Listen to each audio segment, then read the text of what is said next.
नमस्कार, मी मस्तान सर. मित्रांनो, आजचा जो पेपर होता तो पेपर तुम्हाला अवघड जाईल अशी तुमच्या सर्वांना मनामध्ये एक भीती होती. परंतु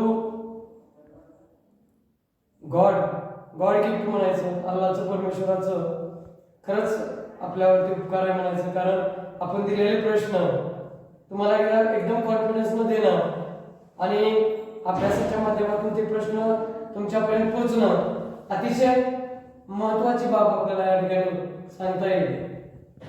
म्हणजे आजच्या याच्यामध्ये सगळेच प्रश्न जवळपास 15 मार्काचे पूर्णच्या पूर्ण प्रश्न 15 मार्काचे आपल्या पेपरमध्ये आज आले.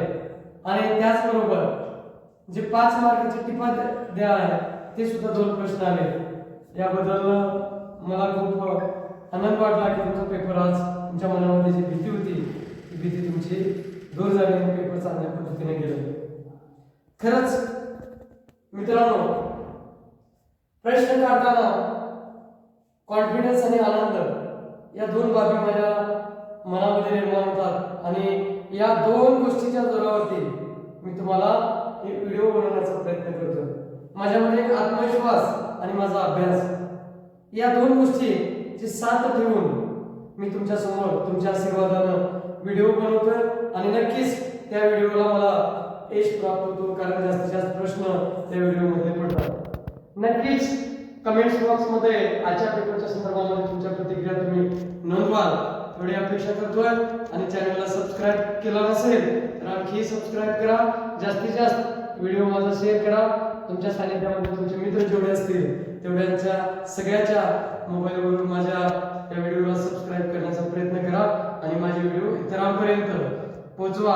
आणि यानंतर बीएडचा अभ्यासक्रम झाल्यानंतर सुद्धा हा बीएडचा शेवटचा पेपर आहे तुमचा फर्स्ट सेमिस्टरचा.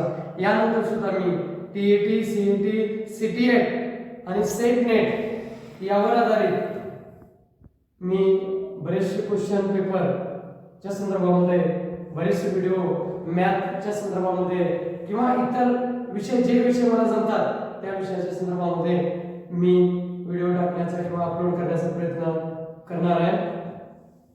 अतिशय महत्त्वाचा उद्या पर्यावरणाचा जो 23 तारखेचा जो पेपर आहे त्या पेपरच्या संदर्भामध्ये मी व्हिडिओ बनवण्याचा प्रयत्न करत आहे. हा पेपर खऱ्या अर्थानं जनरल पेपर आहे, परंतु सगळ्यात टफ प्रश्न या पेपरमध्ये येण्याची शक्यता आहे. कारण आपल्याला वाटतो सोपा पेपर, परंतु वेगळ्या स्वरूपाचे प्रश्न या पेपरमध्ये आपल्याला विचारले जातात. अतिशय महत्त्वाचा प्रश्न यामध्ये पर्यावरणाची संकल्पना स्वरूप विचारल किंवा पर्यावरणाची संकल्पना स्वरूप महत्त्व विचारल किंवा पर्यावरणाची संकल्पना स्वरूप व्याप्ती विचारल किंवा पर्यावरणाचे स्वरूप संतुलन स्पष्ट करा. असं कोणताही पर्यावरण शिक्षणावर आधारित प्रश्न ज्यावेळेस विचारला जातो त्यावेळेस या मुद्द्याच्या आधारे तुम्हाला उत्तर लिहायचं आहे. ते मुद्दे म्हणजे कोणते आहे? प्रदूषण आहे, त्याच्यानंतर वन्यजीवन आहे, मानवी आरोग्य आहे, शहरीकरण आहे, लोकसंख्या वाढ आहे, परिसर आहे, मानवी जीवन आहे, वातावरण आहे, परिसंस्था आहे, अजैविकता आहे आणि जैविकता आहे. या सगळ्या मुद्द्याच्या माध्यमातून पर्यावरण शिक्षणाच्या संकल्पनेवर आधारित व्याप्ती, महत्त्व, गरज, आवश्यकता, उद्दिष्ट, वैशिष्ट्य, फायदे कोणत्याही स्वरूपाचा प्रश्न विचारू दे, हे प्रश्न ज्यावेळेस तुम्हाला विचारलं जातं तर या मुद्द्याच्या आधारे तुम्ही प्रश्नाची भाषा फिरवून हेच मुद्दे घेऊन तुम्ही उत्तर लिहा. जवळपास पहिल्या प्रश्नामध्ये 5-6 प्रश्न बसतील अशा स्वरूपाचा प्रश्न मी एकातच देण्याचा प्रयत्न या ठिकाणी केलेला आहे. उर्दू मीडियम की तलबा माहौली तालीम की तस्वुरात, उसकी नुयत, उसकी अहमियत, उसके मकासद, उसकी वसी, उसका फायदा, उसकी अहमियत वगैरह कुछ भी पूछने दो. कहीं पे माहौली तालीम के ऊपर तो ये नुकात है, उसमें आलूदगी, उसके बाद जंगल में रहने वाले जानवर, इंसानी सेहत, उसके बाद बढ़ती आबादी, माहौल, इंसानी जिंदगी, अतराफ का एटमॉस्फेयर और जानदार और गैर जानकार, बायोटिक, अबायोटिक, ये तमाम चीजों के जरिए से तुम माहौल, तालीमी माहौल के तालीम के बारे में कौन सा भी सवाल अगर आया तो आप लिख सकते हैं। त्याच्यानंतर आहे प्रदूषणाचे प्रकार, प्रदूषणाची ओळख किंवा प्रदूषणाचे प्रकार। प्रदूषणाचे प्रकार तुम्हाला माहित आहे, जनरल आहे, जल प्रदूषण, हवा प्रदूषण, मृदा प्रदूषण, रेडिओ ऍक्टिव्ह प्रदूषण, घन कचरा प्रदूषण, ई प्रदूषण। मित्रांनो, हे प्रदूषणाचे प्रकार बी विचारलं, प्रदूषणाचे प्रकार सांगून कोणत्याही एका प्रदूषणाचे कारण विचारलं। सगळ्यात महत्त्वाचं आणि किंवा तुम्हाला टिपा लिहावर जल प्रदूषण, हवा प्रदूषण, मृदा प्रदूषण असाही प्रश्न येण्याची शक्यता आहे। त्याच्यामध्ये सर्वात महत्त्वाचं रेडिओ ऍक्टिव्ह प्रदूषणावर 15 मार्काचा एक प्रश्न येण्याची शक्यता आहे, ते वाचन करा, त्याचे मुद्दे बनवा रेडिओ ऍक्टिव्हचे आणि टिपा लिहायला येण्याची शक्यता आहे। किंवा या कोणत्याही प्रदूषणाची कारणे तुम्हाला विचारलं, ते जनरल आहे म्हणून मी ते तुम्हाला दिलेलं आहे। हे प्रदूषण इधर देखो, आलूदगी की किस्में, आलूदगी की पहचान, उसमें पानी की आलूदगी है, हवा की आलूदगी है, मिट्टी की आलूदगी है, रेडियो एक्टिव आलूदगी है ना, सूखे कचरे की आलूदगी है, ई पोल्यूशन है वगैरह, ये तमाम चीजें हैं। आपको इसके ऊपर एक रेडियो एक्टिव के ऊपर, ये जनरल लेवल के इसलिए मैं इसके पॉइंट नहीं दिया, रेडियो एक्टिव के पॉइंट तैयार करो, पढ़ो, निकालो पॉइंट, इसके ऊपर क्वेश्चन जरूर कल के पेपर के अंदर आएगा। या पानी की आलूदगी, हवा की आलूदगी पे भी टिपा लिहा होंगे, 5 मार्क के क्वेश्चन कौन सी भी इस पे आएंगे। त्यानंतर प्रदूषणाची कारणे, कोणताही प्रदूषण, जल प्रदूषण, हवा प्रदूषण, मृदा प्रदूषण, कोणत्याही प्रदूषणावर जर प्रश्न विचारला, त्याची कारणे जर विचारलं तर त्याची कारणे आपल्याला सांगता येईल। कचऱ्याची विल्हेवाट, अस्वच्छता, लोकसंख्या वाढ, जंगलतोड, जनावरे, धुणे, वनवा, कारखाने, रसायने नदीत टाकणे, कारखान्यातून निघणारे वाहने, कपडे धुणे इत्यादी मुद्दे आपल्याला कोणत्याही प्रदूषणाच्या संदर्भामध्ये थोडे थोडे मुद्दे प्रत्येकाचे मी मिक्स करून दिलेला आहे। तुम्ही आणखी त्या वेळेला मुद्दे वाढवून ते लिहू शकता।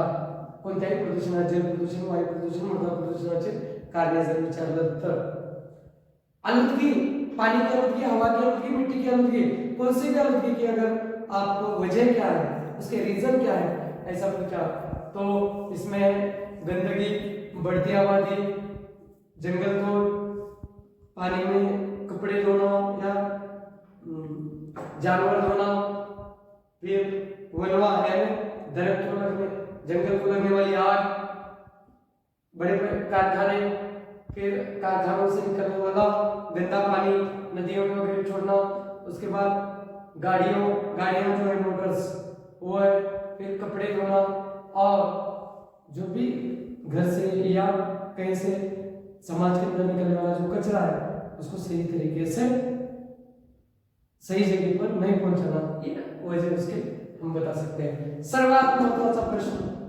आपत्ती व्यवस्थापनासाठी राष्ट्रीय आणि आंतरराष्ट्रीय संस्थेची भूमिका, याच्यामध्ये 5 प्रश्न आहेत। आपत्ती व्यवस्थापनाचे बचाव तत्व, हे प्रश्न आला तर हेच उत्तर लिहायचं। आपत्तीसाठी मदत म्हणलं तर हेही प्रश्न आला तर हेच प्रश्न लिहायचा। शासकीय बचावाची तत्वे म्हणलं तर हेच लिहायचं आहे। आणि सर्वात महत्त्वाचं, आपत्ती व्यवस्थापनाची जाणीव जागृती शिक्षणाच्या विविध स्तरावर, प्राथमिक, माध्यमिक, उच्च माध्यमिक स्तरावर असा एक प्रश्न विचारला। शिक्षणाचे जे स्तर आहेत, प्राथमिक, माध्यमिक, उच्च माध्यमिक या स्तरावर, म्हणजे 5 प्रश्न जर आले तर 5ही प्रश्नावर मी कॉमन पॉइंट काढण्याचा प्रयत्न केलेला आहे। प्रसार माध्यमाचे व्यवस्थापन, आपत्तीबाबत इशारे, मार्गदर्शन, प्रारंभिक पाहणी, पूर्वनियोजित बचाव, तात्काळ बचाव, नियंत्रण आणि समन्वय साधणे इत्यादी गोष्टी तुम्हाला या व्यवस्थापनाच्या किंवा आपत्ती होऊ नये म्हणून घ्यायची काळजी इत्यादी मुद्दे, आणखी काही मुद्दे ऍड करून तुम्ही लिहू शकता। 1 2 3 4 5 प्रश्नावर पॉइंट भी कॉमन दोगे। इधर देखो उर्दू मीडियम, जो भी आफत आने वाली है, आफत का इंतजामिया मुल्की और इंटरनेशनल लेवल पे जो इदारे हैं, वो इदारों का क्या काम है, जो भी आने वाले जो क्या बोलेंगे उसको आफत है, आफत का इंतजामिया करते समय मुल्की और इंटरनेशनल लेवल पे जो भी इदारे हैं उनका क्या किरदार है। उसके बाद जो आने वाले आफत है उसके इंतजामिया के उसूल क्या है, उसके बाद आफत आने के बाद मदद क्या मिलेगी, उसके बाद गवर्नमेंट की तरफ से क्या आपको मदद मिलने वाली है, और जो भी आफत का इंतजामिया है उसकी मालूमात लोगों तक पहुंचाने के लिए तालीमी सतह पे, अदना प्राइमरी सतह, आला प्राइमरी सतह और अदना, आला और सानवी सतह पर क्या किरदार है गवर्नमेंट का, ये तमाम चीजें इंतजामिया के ऊपर, आपत्ति व्यवस्थापन, यानी जो भी कुदरती और मसनवी जो भी आफत इंसान के ऊपर आते हैं, तो वो आने के बाद आपको जो जो करना है वो उसके बारे में ये 5 क्वेश्चन का जवाब दे के दियो मैं। इसमें नंबर 1 है जो भी मीडिया है, मीडिया का इंतजाम करना, उसके बाद जो भी आफत आने वाली है उसके बारे में इशारा लोगों तक पहुंचाना, रहनुमाई करना, आफत नहीं होना इसलिए हम क्या कर सकते हैं इसकी मालूमात लोगों तक पहुंचाना, उसके बाद आफत आने के पहले आफत कौन सी नहीं आना इसलिए उसका ऑब्जर्वेशन करना, प्री प्लानिंग करना कि अगर आफत आई तो हम लोगों को या जानवरों को या होने वाले नुकसान को कैसे बचा सकते हैं।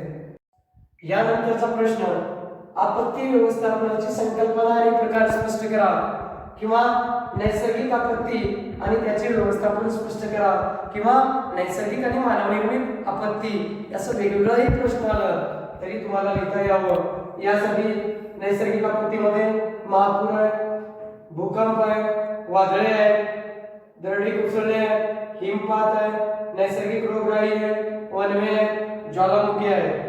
मित्रांनो, तुम्हाला महापूर येण्याची कारण असे या नैसर्गिक एखाद्या आपत्तीचे कारणही विचारू शकतो, आणि विचारलं तर जनरल आहे म्हणून मी ते दिलं नाही, ऐन वेळेला तुम्ही तिथं फिरून लिहू शकता। त्यानंतर मानवनिर्मित आहे, आग आहे, चेंगराचेंगरी आहे, घरगुती अपघात आहे, वायू गळती आहे, इमारत कोसळणे आहे, गाड्यांचे अपघात आहे, इत्यादी मानवनिर्मित आपत्ती सुद्धा आपल्याला या ठिकाणी सांगता येईल। म्हणजे उर्दू में क्या बोलेंगे, मालूमात का इंतजामिया, मालूमात की इंतजामिया की तस्वुरात, मालूमात का इंतजामिया की तस्वुरात और उसकी किस्में वाज़ेह करो, या कुदरती और मसनवी जो आफत है उसकी किस्में या उसके बारे में मालूमात अगर सेपरेट भी पूछा, कुदरती आफतें कौन से और मसनवी आफतें कौन से, तो ये आपको लिखने को आगा। उसमें कुदरती है बाढ़ आना, दूसरा जलजला, तीसरा तूफान, चौथा बड़े बड़े पहाड़ों का गिरना, बर्फ का गिरना, फिर उसके बाद कुदरती जो भी बीमारियां हैं वो, और बड़े पैमाने पे आग लगना जंगल को, और ज्वालामुखी जिसको बोलते हैं, भूकंप के समय लावा जो ऊपर आता है वो भी हम इसको बता सकते हैं। उसके बाद है मसनवी, आग है, गर्दी में चेंगरा चेंगरी बोलते हैं उसको, घरगुती अपघात है, घर के अंदर होने वाले छोटे मोटे हादसे हैं, फिर उसके बाद गैसेस लीकेज होना है, उसके बाद बड़े बड़े पैमानों पर बिल्डिंग गिरना है, और ऑक्सीजन वगैरह, गाड़ियों का ऑक्सीजन वगैरह होना है, ये तमाम चीजें बता सकते हैं। या एक पर भूकंप जलजले के रीजन क्या है, ऐसा भी क्वेश्चन अगर पूछा तो आपको लिखने को आना, क्योंकि ये जनरल है इसलिए मैं उसके पॉइंट वगैरह बनाकर नहीं दिया, लेकिन आ सकता है क्वेश्चन। आता प्रदूषणातून होणारे रोग नियंत्रण आणि त्याचे व्यवस्थापन लिहा म्हणलं तर हेच पॉइंट लिहायचं, किंवा पर्यावरणीय आरोग्य आणि मानवी समाज याच्या संदर्भामध्ये सुद्धा प्रश्न विचारला तर हेच लिहायचं आहे. त्याच्यामध्ये कावीळ आहे, संसर्गजन्य रोग आहे, ताप येणे, सर्दी, खोकला, घशाचे आजार, कानाचे आजार, निमोनिया, गोवर, त्वचा रोग इत्यादी रोग आणि ते होऊ नये म्हणून, हे रोग होऊ नये म्हणून तुम्हाला काय व्यवस्थापन करता येईल आणि तुम्ही काय उपाय कराल हे या ठिकाणी तुम्हाला नमूद करायचं आहे, खाली लिहायचं है. इधर देखो, आलूदगी से होने वाले रोग और रोग नहीं होना तो उसके कंट्रोल कैसे करेंगे, उसका इंतजामिया किस तरीके से करेंगे, या सवाल ऐसा भी पूछेगा माहौली सेहत और इंसानी समाज, इसके बारे में मालूमात लिखो, यानी दोनों का ताल्लुक क्या है सभी को पूछा. तो जो बीमारियां हैं, जो कि बुखार है, सर्दी है, खांसी है, हाँ, उसके बाद पीला होना है, उसके बाद जिल्द की बीमारी है, उसके बाद क्या बोलेंगे उसको, गले की बीमारी है, उसके बाद कान की बीमारी है, आँख की बीमारी है, हाँ, और जो भी बीमारियां हैं पूरी बीमारियों के नाम लिखकर वो बीमारियां होने के बाद आप उस पर कंट्रोल कैसे लेंगे, उसका इंतजामिया किस तरीके से करेंगे, ये तमाम चीजों की मालूमात इस पर आपको देना है. तो उर्दू मीडियम के बच्चे और मराठी मीडियम का हो, मेरे पॉइंट बोलने में अगर कहीं गलती हो रही तो माफी चाहता हूँ. मैं ट्राई कर रहा हूँ कि मेरे लेवल पे मैं आपको उर्दू अल्फाज, टूटे फूटे अल्फाज के जरिए से मैं आपको ये पॉइंट का ट्रांसलेट करने की कोशिश कर रहा हूँ. और इंग्लिश मीडियम के बच्चे तो मेरे को कॉल कर कुछ प्रॉब्लम आया तो ट्रांसलेट वगैरह करके आप ले सकते हैं. ये फर्स्ट सेमेस्टर का लास्ट पेपर जो माहौलियात है, पर्यावरण है, हाँ, उसके बाद इन्वायरमेंटल एजुकेशन जो है, ये जो पेपर है इसके बारे में मैं पॉइंट देने की कोशिश कर रहा हूँ. इसके अलावा भी और कुछ पॉइंट वहां पाएंगे, वो जनरल है और जनरल तरीके से आप लिख सकते हैं.